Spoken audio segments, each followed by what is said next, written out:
Hi ಸ್ನೇಹಿತರೆ, ಇವತ್ತು ನಮ್ಮನೇಲಿ ನಾನು ವಾಂಗಿಭಾತನ್ನ ಮಾಡ್ತಾಯಿದ್ದೀನಿ ಸ್ನೇಹಿತರೆ. ವಾಂಗಿಭಾತನ್ನ ನಾವು ಕುಕ್ಕರಲ್ಲೂ ಮಾಡ್ಕೋಬೋದು, ಆಮೇಲೆ ನಾವು ಗೊಜ್ಜು ಮಾಡಿ ಇಟ್ಕೊಂಡು ಅನ್ನದಲ್ಲೂ ನಾವು ಮಾಡಿ ಇಟ್ಕೋಬೋದು ಸ್ನೇಹಿತರೆ. ನೋಡಿ, ನಾನು ಇವತ್ತು ಕುಕ್ಕರ್ಗೆ ಮಾಡಿರುವಂಥ ವಾಂಗಿಭಾತು ಅದು ಬೇರೆ ಟೇಸ್ಟ್ ಆಗಿರುತ್ತೆ. ಗೊಜ್ಜು ಮಾಡಿಬಿಟ್ಟು ಅನ್ನಕ್ಕೆ ಕಲಸಿ ಮಾಡುವಂಥ ಗೊಜ್ಜು ಅದು ಬೇರೆ ಟೇಸ್ಟಿ ಆಗಿರುತ್ತೆ ಸ್ನೇಹಿತರೆ. ನಾನಿವತ್ತು ಗೊಜ್ಜು ಮಾಡಿ ಇಟ್ಕೊಂಡು ಅನ್ನಕ್ಕೆ ಕಲಸಿ ವಾಂಗಿಭಾತನ್ನ ಮಾಡ್ತಾಯಿದ್ದೀನಿ. ನೋಡಿರಿ, ಇವಾಗ ನಾನು ಎಣ್ಣೆ ಹಾಕಿದ್ದೀನಿ, ಈರುಳ್ಳಿ ಹಾಕಿದ್ದೀನಿ, ಟೊಮೊಟೊ ಹಣ್ಣು, ಆಮೇಲೆ ಉದ್ದಕ್ಕೆ ಕಟ್ ಮಾಡ್ಕೊಂಡಿರುವಂಥ ಮೆಣಸಿನಕಾಯಿನ ಇವತ್ತು ನಾನು ಹಾಕಿ ಬೇಯಿಸ್ತಾಯಿದ್ದೀನಿ ಸ್ನೇಹಿತರೆ. ನೋಡಿ, ನಾನು ನಮ್ಮ ಮನೆಗೆ ಯಾವ ರೀತಿ ವಾಂಗಿಭಾತನ್ನ ಮಾಡ್ತೀನಿ ಅಂತ ನಾನು ಇವತ್ತು ವಿಡಿಯೋ ಮುಖಾಂತರ ತೋರಿಸ್ತಾ ಇದ್ದೀನಿ ಸ್ನೇಹಿತರೆ. ಭಾಳ ಸಿಂಪಲ್ಲಾಗಿ ನಾವು ವಾಂಗಿಭಾತನ್ನ ಮಾಡ್ಕೋಬೋದು ಸ್ನೇಹಿತರೆ. ನೋಡಿ ಸ್ನೇಹಿತರೆ, ನೋಡಿ ಇವಾಗ ಅನ್ನ ಮಿಕ್ಕಿರುತ್ತಲ್ಲ, ಅನ್ನ ಮಿಕ್ಕಿದಾಗ ನಾವು ಈ ಥರ ಗೊಜ್ಜನ್ನ ಮಾಡಿಟ್ಕೊಂಡು ಆರಾಮಾಗಿ ನಾವು ವಾಂಗಿಭಾತನ್ನ ಬೇಗ ಮಾಡ್ಕೊಂಬಿಡ್ಬೋದು ಸ್ನೇಹಿತರೆ. ನೋಡಿ, ನಾನು ವಾಂಗಿಭಾತನ್ನ ಯಾವ ರೀತಿ ಮಾಡ್ತೀನಿ ಅಂತ ನಾನು ತೋರಿಸ್ತಾ ಇದ್ದೀನಿ. ಈ ಥರ ಚೆನ್ನಾಗಿ ಬೇಯಬೇಕು, ಎಣ್ಣೆ ಎಲ್ಲ ಮೇಲ್ಗಡೆ ಬರಬೇಕು ಸ್ನೇಹಿತರೆ. ನಾವು ಗೊಜ್ಜು ಮಾಡ್ಬೇಕಾದ್ರೆ ಯಾವುದೇ ಆಗಿರಲಿ, ಗೊಜ್ಜು ಮಾಡಬೇಕಾದ್ರೆ ಈ ಥರ ಎಣ್ಣೆ ಪೂರ ಮೇಲ್ಗಡೆ ಬರಬೇಕು. ಈ ಥರ ಎಣ್ಣೆ ಮೇಲ್ಗಡೆ ಬಂದರೆ ನೋಡಿ, ಕ್ಲೀನಾಗಿ ತೋರಿಸಿ, ಎಣ್ಣೆ ಮೇಲ್ಗಡೆ ಬಂದಿದೆ. ಈ ಥರ ಮೇಲ್ಗಡೆ ಕ್ಲೀನಾಗಿ ಬಂದರೆ ಟೇಸ್ಟ್ ತುಂಬ ಚೆನ್ನಾಗಿರುತ್ತೆ ಸ್ನೇಹಿತರೆ. ಎಣ್ಣೆ ಬರೋಕ್ಕಿಂತ ಮುಂಚೆನೇ ನಾವು ವಾಂಗಿಭಾತ ಪುಡಿನ ಹಾಕಿಬಿಟ್ರೆ ಅದಷ್ಟು ಟೇಸ್ಟಿಯಾಗಿ ಬರೋದಿಲ್ಲ ಸ್ನೇಹಿತರೆ. ನೋಡಿ, ಸೂಪರಾಗಿ ಎಣ್ಣೆ ಎಲ್ಲ ಮೇಲೆ ಬಂದಿದೆ. ಆಮೇಲೆ ಮೆಣಸಿನ ಗುಣಗಳು ಕೂಡ ಚೆನ್ನಾಗಿ ಹದವಾಗಿ ಬೆಂದಿದೆ ಸ್ನೇಹಿತರೆ. ಈ ಸ್ಟೇಜಲ್ಲಿ ನಾವೇನು ಮಾಡಬೇಕು, ಸ್ವಲ್ಪ ಹುಣಸೆಹಣ್ಣು ರಸನ ಸ್ನೇಹಿತರೆ. ನೋಡಿ, ಈ ಸ್ಟೇಜಲ್ಲಿ ಚೆನ್ನಾಗಿ ಎಲ್ಲ ಹದವಾಗಿ ಬೆಂದಿದೆ. ಇವಾಗ ನಾನೇನು ಮಾಡ್ತೀನಿ, ಸ್ವಲ್ಪ ಹುಣಸೆಹಣ್ಣಿನ ರಸನ ಮೊದಲೇ ನಾನು ಮುಚ್ಚಿಟ್ಕೊಂಡಿದ್ದೆ. ಇವಾಗ ಒಂದು ಸ್ವಲ್ಪ ಹುಣಸೆಹಣ್ಣು ರಸನ ಹಾಕ್ತಾಯಿದ್ದೀನಿ ಸ್ನೇಹಿತರೆ. ಹುಣಸೆಹಣ್ಣು ರಸ ಹಾಕೋದ್ರಿಂದ ತುಂಬ ಟೇಸ್ಟಿಯಾಗಿರುತ್ತೆ, ಚೆನ್ನಾಗಿ ರುಚಿ ಕೊಡುತ್ತೆ ಸ್ನೇಹಿತರೆ. ಹಾಗಾಗಿ ನಾವು ಹುಣಸೆಹಣ್ಣು ರಸನ ಸ್ವಲ್ಪ ಹಾಕ್ಕೋಬೇಕು. ಈಗ ನೋಡಿ, ನಾನು MTR ವಾಂಗಿಭಾತ ಪುಡಿನ ಇವಾಗ ನಾನು ಹಾಕ್ತಾಯಿದ್ದೀನಿ. ನಾನು ಮನೇಲಿ ಯಾವುದೇ ಪೌಡ್ರನ್ನ ಮಾಡ್ಕೊಂಡಿಲ್ಲ. ಈ MTR ವಾಂಗಿಭಾತನ್ನ ನಾನು ಒಂದು ಪೌಡ್ರ್ ಪೂರ ಹಾಕ್ತಾಯಿದ್ದೀನಿ. ಕ್ಲೀನಾಗಿ ಪೌಡ್ರ ಮಿಕ್ಸ್ ಮಾಡಿಬಿಡಬೇಕು. ಇದು ಉಳಿದ್ರೂ ಕೂಡ ಫ್ರಿಜ್ಜಲ್ಲಿ ನಾವು ಆರಾಮಾಗಿ ಸ್ಟೋರ್ ಮಾಡ್ಕೊಂಡ್ಬಿಟ್ಟು ಅನ್ನ ಇಟ್ಟಾಗ ನಾವು ಕಲಿಸ್ಕೊಂಡ್ಬಿಟ್ರೆ ಸಿಂಪಲ್ಲಾಗಿ ಬಹಳ ಬೇಗ ಕ್ವಿಕ್ಕಾಗಿ ನಮ್ಮ ವಾಂಗಿಭಾತ್ ರೆಡಿ ಆಗಿಬಿಡುತ್ತೆ.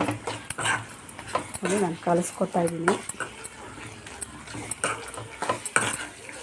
ಇದು ಚೆನ್ನಾಗಿ ಕಲಿಸ್ಕೊಂಡ್ಮೇಲೆ ಸ್ವಲ್ಪ ಈ ಥರ ಎಣ್ಣೆ ಎಲ್ಲ ಮೇಲ್ಗಡೆ ಬರಬೇಕು ಸ್ನೇಹಿತರೆ. ನೋಡಿ, ಈ ಥರ ಎಣ್ಣೆ ಪೂರ ಮೇಲ್ಗಡೆ ಬರಬೇಕು.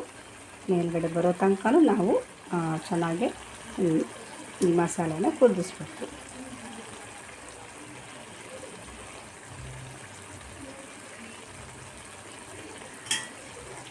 ಸ್ವಲ್ಪ ಚೆನ್ನಾಗಿ ಮೇಲ್ಗಡೆ ಎಣ್ಣೆ ಬರಬೇಕು. ಪುಡಿ ಹಾಕಿದಾಗ ಎಣ್ಣೆ ಬಂದರೆ ಮಾತ್ರ ಇದು ತುಂಬ ಟೇಸ್ಟಿಯಾಗಿ ಆಗುತ್ತೆ ಸ್ನೇಹಿತರೆ. ಎಣ್ಣೆ ಬರದಲ್ಲೇ ನಾವು ಪುಡಿ ಹಾಕಿಬಿಟ್ಟು ತಕ್ಷಣ ಕಲಿಸ್ಬಿಟ್ಟು ನಾವು ಅನ್ನಕ್ಕೆ ಕಲಿಸಿದ್ರೆ ಅದು ಅಷ್ಟು ಟೇಸ್ಟಿಗೆ ಬರೋದಿಲ್ಲ ಸ್ನೇಹಿತರೆ.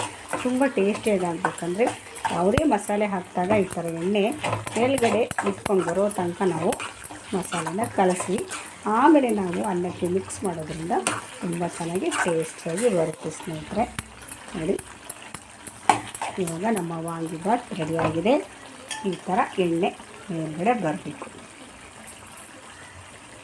ಇವಾಗ ನಾನು ಅನ್ನ ರೆಡಿಯಾಗಿದೆ ಸ್ನೇಹಿತರೆ. ಈಗ ಅನ್ನಕ್ಕೆ ನಾನು ಮಿಕ್ಸ್ ಮಾಡ್ತಾಯಿದ್ದೀನಿ. ಅನ್ನನ ಸ್ವಲ್ಪ ಆರಿಸ್ಬಿಟ್ಟು ನಾವು ಈ ಮಸಾಲೆ ಈ ಗೊಜ್ಜು ಹಾಕೋದ್ರಿಂದ ತುಂಬ ಟೇಸ್ಟಿಯಾಗಿರುತ್ತೆ.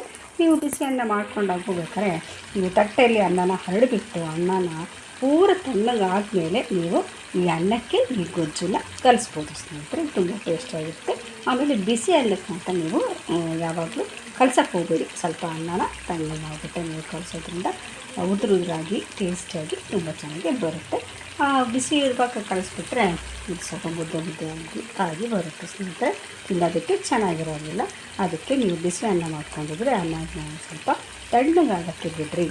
ಮಿಕ್ಕಿ ಅನ್ನ ಏನಾದ್ರು ಇತ್ತಪ್ಪ ಅಂತಂದರೆ ಅದು ಮೊದಲು ತಣ್ಣಗಾಗಿರುತ್ತಲ್ಲ, ಆವಾಗ ಈ ಗೊಜ್ಜು ಹಾಕೋದ್ರಿಂದ ಟೇಸ್ಟಿಯಾಗಿರೋವಂಥ ವಾಂಗಿಭಾತ್ ರೆಡಿ. ಇವಾಗ ನಾನು ಅನ್ನನ ತಣ್ಣಗಾಗಿದೆ, ಇವಾಗ ನಾನು ಹಾಕಿಬಿಟ್ಟು ತೋರಿಸ್ತೀನಿ. ನೋಡಿ, ನಾನು ಅದಕ್ಕೆ ಈ ವಾಂಗಿಭಾತ್ ಗೊಜ್ಜನ್ನ ಹಾಕಿದ್ದೀನಿ. ಇವಾಗ ಚೆನ್ನಾಗಿ ನಾನು ಮಿಕ್ಸ್ ಮಾಡ್ಕೊಂಡ್ಬಿಟ್ಟು ತೋರಿಸ್ತೀನಿ. ಇವಾಗ ನಾನು ವಾಂಗಿಬಾತ್ ಗೊಜ್ಜನ್ನ ಅನ್ನಕ್ಕೆ ಕಲಿಸ್ಕೊಂಡಿದ್ದೀನಿ. ಇವಾಗ ನಾನು ಗ್ಯಾಸ್ ಸ್ಟವ್ ಮೇಲೆ ಇಟ್ಟು ಬಿಸಿ ಮಾಡ್ತೀನಿ ಸ್ನೇಹಿತರೆ. ಇವಾಗ ಸೂಪರಾಗಿ ಬರುತ್ತೆ ನೋಡಿ. ಇವಾಗ ನಾನು ಅನ್ನಕ್ಕೆ ಗೊಜ್ಜು ಹಾಕ್ಕೊಂಡಿದ್ದೀನಿ. ಇವಾಗ ನಾನು ಬಿಸಿ ಮಾಡ್ತಾಯಿದ್ದೀನಿ ನೋಡಿ. ಸೂಪರಾಗಿ ಆಗುತ್ತೆ. ಒಲೆಯಲ್ಲಿಟ್ಟು ನಾನು ಸ್ಟವ್ ಮೇಲೆ ಇಟ್ಟು ಸಣ್ಣ ಉರಿಯಲ್ಲಿ ನೋಡಿ, ಸಣ್ಣ ಉರಿಯಲ್ಲಿ ಇಟ್ಟು ನಾನು ಇವತ್ತು ಬೇಯಿಸ್ಕೊತಾ ಇದ್ದೀನಿ. ಸಿಂಪಲ್ಲಾಗಿ ಆಗುವಂಥ ಈ ವಾಂಗಿಬಾತು ರೆಸಿಪಿ ಚೆನ್ನಾಗಿ ಬಿಸಿ ಮಾಡಬೇಕು ಸ್ನೇಹಿತರೆ. ಈ ಥರ ಚೆನ್ನಾಗಿ ಬಿಸಿ ಮಾಡೋದ್ರಿಂದ ವಾಂಗಿಬಾತು ತುಂಬ ಟೇಸ್ಟಿಯಾಗಿ ಬರುತ್ತೆ. ಅನ್ನನ ನಾನು ತಣ್ಣಗಾದ್ಮೇಲೆ ನಾನು ಈ ವಾಂಗಿಬಾತ್ ಮಸಾಲೆನ ಹಾಕ್ಕೊಂಡಿದ್ದೀನಿ ಸ್ನೇಹಿತರೆ. ನೋಡಿ ಚೆನ್ನಾಗಿ ಆಗಲಿ. ಇದು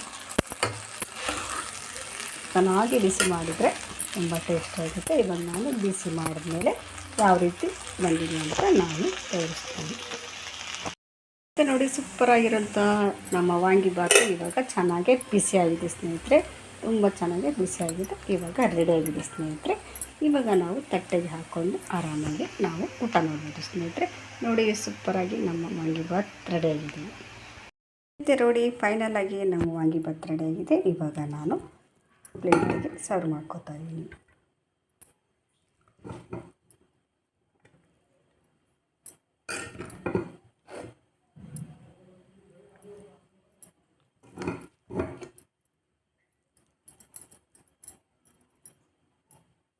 ನೋಡಿ ಸ್ನೇಹಿತರೆ, ಸೂಪರಾಗಿರುವಂಥ ವಾಂಗಿಬಾತು ನಮ್ಮ ಮನೇಲಿ ಇವತ್ತು ನಾನು ಈ ರೀತಿ ಮಾಡಿದ್ದೀನಿ. ನಿಮ್ಮಲ್ಲಿ ನೀವು ಮಾಡಿಕೊಡಿ ಸ್ನೇಹಿತರೆ. ನೋಡಿದಲ್ಲ ಸ್ನೇಹಿತರೆ, ಈ ವಾಂಗಿಬಾತ್ ರೆಸಿಪಿ ನಿಮಗೆ ಇಷ್ಟ ಆಗಿದೆ ಅಂತ ಅಂದ್ಕೊಳ್ತೀನಿ.